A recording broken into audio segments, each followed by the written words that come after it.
we're just going to interview a couple of questions for you, just so you can tell our staff about how to talk about your work. Awesome. So first question is, how would you instruct someone to explain this body of work? Okay, excellent. So I showed a version of these, which are thought catchers, in the Hamilton Gallery in 2015.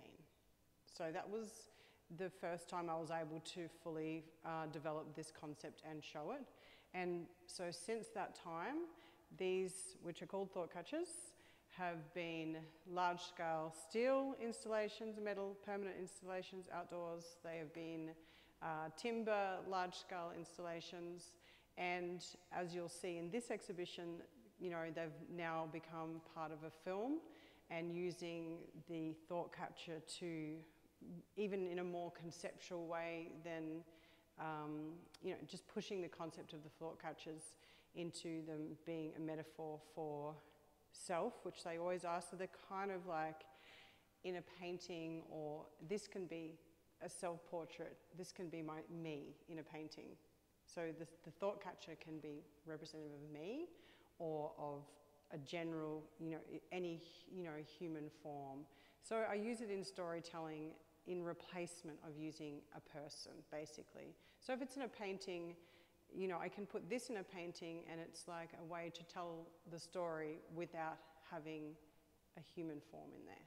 So that's really the most simplistic way of describing this particular sculpture. And in my work, there are now other forms, but this was, I really wanted to share this one here because this one was kind of birthed in the Hamilton Gallery, and it's quite, you know, being my first installation sculpture form, it has significance for me. So the relationship in between all the different mediums in this exhibition, which is, it'll be in a film, and the ideas are often formed, birthed in, for me, in writing. So an idea will come first as like a form that I'm thinking a language-based way, and then I think of how then I can present that idea physically without all the, you know, so you can look at something and have maybe an emotional reaction to it without having to understand everything that's involved in it. But this exhibition's nice because I got the poetry, I've got the film, the thought catcher, and then it's going to be in a large-scale installation as well. And this will also be in it, which is just the small perspex model. And I've also got, I'm not going to show it, but I've got the remains of that physical thought catcher. There's a line in the verse which says, "Clear the ash pit." And so that work is basically the contents of the ash pit. So yeah, it's all the forms. What technical challenges or breakthroughs did you experience in producing this work? The film was a complete experimental idea, as all ideas are. You don't know how they're going to, if they're going to come close to your imagined version. And so there's weather, filming outdoors, and so I had to wait till there's no fire danger because I wanted to do this piece with fire. So there was a narrow window of time seasonally, and to make sure it's safe, and I had to line up also with photographers, and I wanted to use local people. So everybody involved in the project, from making the music to the drone, film, everyone involved in this project is locally based or has been from Hamilton. So really it's important to me, and it's filmed locally. So drawing all those aspects back, and I wanted to make work though that could be filmed, that you could see it anywhere, and it's not necessarily, oh, that's the Grampians or that's Hamilton. So when you look at the film, it has an eerie sense that it could be anywhere as well, because we're telling a broad human story, not a local one. So, sort of naturally following on from that, how do you identify as local to the Hamilton Gallery?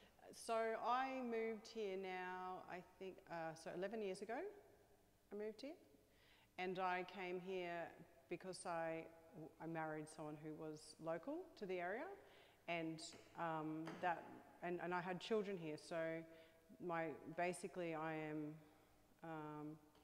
I'm here by virtue of now the family that I've created here. So my children have gone to school here, and so while I'm often leaving here, I'm here. And my relationship with Hamilton is always ever changing, because it's become a really great place to come and make work. So when I've got a body of work to paint, or really need to get in this particular zone of creation, because there's not a lot of there's not so many shiny things here, not so many distractions in terms of me wanting to go here and there or being invited here or there. So when I'm here, my relationship with Hamilton really is about making the work that then goes wherever it's got to go. Fabulous. That once again naturally flows on to the last question, which is, how do you cultivate your creative ideas? Well, so it's like if you're a farmer and I was sowing things like 25 years ago, now I have a giant, grove of trees. And so basically, because I've been doing, in having this practice and been quite dedicated to it for quite a few years now, like 20 plus years. So even the idea of the thought catcher, and now, there's ideas and things that are happening next year in the future that, that continue to build on the building blocks of the initial ideas. So it's like, now it's more not where are the ideas or what idea, it's more of like, looking after and, growing on the ideas I already have. So the creativity, while it's already innately there, if you don't have a body of work, once you do have a body of work, the creativity, it's more about, how you're going to build on that and where you're going to take it. And for me, the beautiful thing about film is and one of the things I love about film is it's increasingly opening my work to an international audience really easily. It's really hard to take sculpture overseas, or really it's arduous to take paintings, and there's taxes and all this stuff, whereas a digital work has opened a lot of doors for me, because I can make these really strong pieces and then they can incorporate all the things I love and loop back to the physical works, but they're easy to share. And making work that really speaks to our general humanity.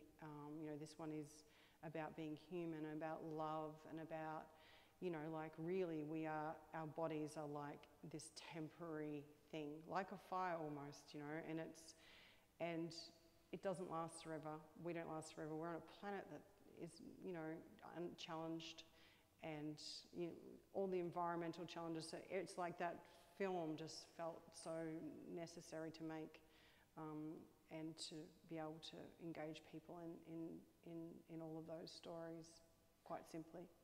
Thank you for being so generous with your process and your work. I think this is going to be really helpful for our staff. Thank you, Jasmine. Yeah.